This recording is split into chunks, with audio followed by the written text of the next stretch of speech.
People watching the wedding thought everything was perfect.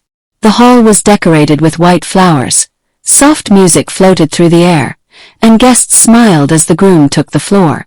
But the bride Mara stood alone. Her hands were folded in front of her, her eyes fixed on her husband, Kelvin, as he danced with another woman in white. That woman was not the bride. It was his best friend, Nora. They moved together like two people who belonged to each other. Mara felt like a guest at her own wedding. She did not cry. She did not shout. She only watched, confused by how her marriage had already begun with another woman standing in her place. To understand how Mara reached that moment, one had to go back. Mara was known for being gentle to a fault. Her friends said, if someone steps on her, she will apologize for being in the way. She avoided conflict the way people avoid fire. If she was served the wrong meal at a restaurant, she would smile and eat it anyway. At work, when others pushed their mistakes onto her, she accepted the blame without protest. Her voice was soft, her spirit quiet. People often mistook her kindness for weakness, but Mara simply believed that peace was better than confrontation. She had been taught that speaking up only brought trouble. That belief came from her mother. Growing up, Mara heard one message repeatedly.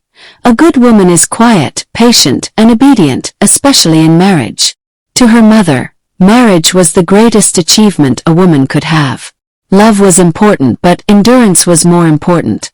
So when Kelvin proposed, her mother celebrated as though Mara had already won at life.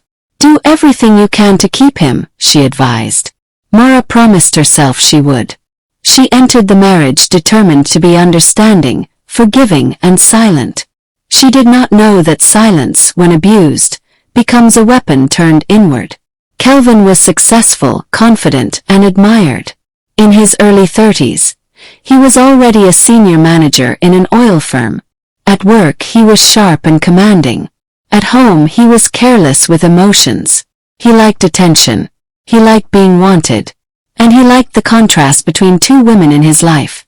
Mara, the calm and gentle wife, and Nora, the bold and exciting best friend. You are the one I married, he always told Mara. You are my home. But his actions toward Nora told a different story. He enjoyed being loved by two women at the same time. Nora had met Kelvin around the same time Mara did. Everyone assumed Kelvin would choose her. She was loud, confident, and full of life. She matched his energy. When he married Mara instead, many people were shocked. Some of his friends joked behind closed doors. Nora is the real wife. Mara is just the understudy. Nora never truly accepted being second. She stayed close, too close. She appeared everywhere. Dinners, weekends, casual visits. If Kelvin came back from a trip, Nora somehow arrived before Mara could even greet him.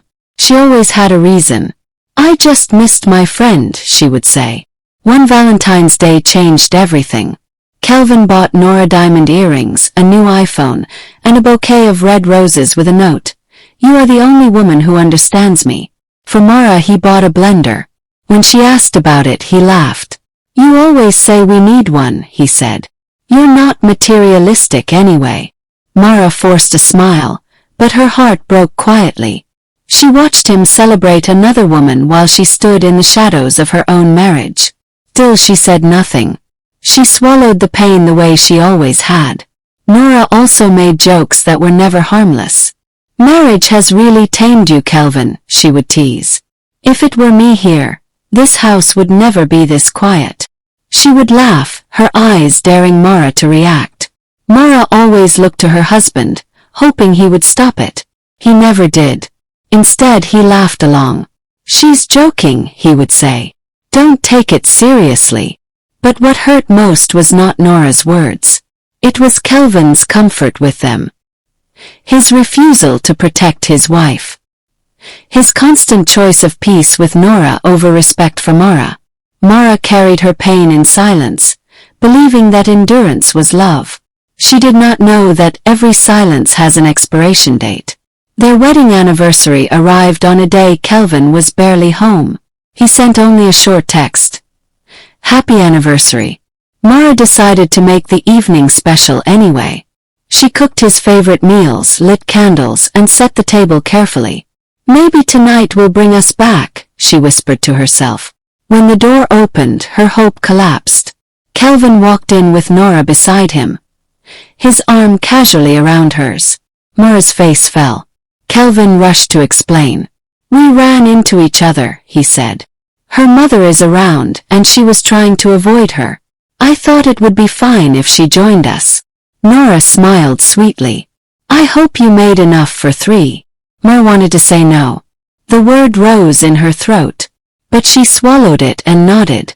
Kelvin noticed the candles. "Oh, were you planning something?" he asked. "Yes," Mora said quietly. "It's our anniversary." Nora laughed. "How cute."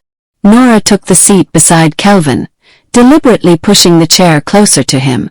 "Do you want company in the shower?" she joked lightly. The room went still. "It's not like it's anything I haven't seen before." Mara opened her mouth to speak, but Kelvin cut her off. "She's joking, Mara. You know how she is." Dinner was unbearable.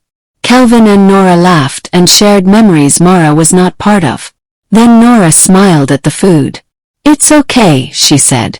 "But mine is better, right, Kelvin?" Kelvin hesitated, then shrugged. "Yeah, hers is better." Mara finally spoke. "If you didn't want to be here, you shouldn't have come." Kelvin exploded. "Why are you acting like a jealous child?" he shouted. "You always play the victim." Mara trembled. Conflict terrified her. She apologized even though she did not understand what she had done wrong. Kelvin grabbed a small bag. "I'm leaving," he said. Then he looked at Nora. "Let's go." Outside, Mara followed them in tears. "Please don't go," she begged. Kelvin got into the car with Nora. As they drove away, the last thing Mara saw was Nora's arm around his shoulder and a victorious smile on her face. Mara spent 3 days alone. She called Kelvin again and again. He never answered. First she was angry. Then she became afraid. She barely ate. One afternoon, her vision blurred and she collapsed. A neighbor rushed her to the hospital. When she woke, a doctor stood beside her. "You fainted from stress and exhaustion," he said gently. "This is common in early pregnancy." The word froze her. "Pregnant?" she whispered.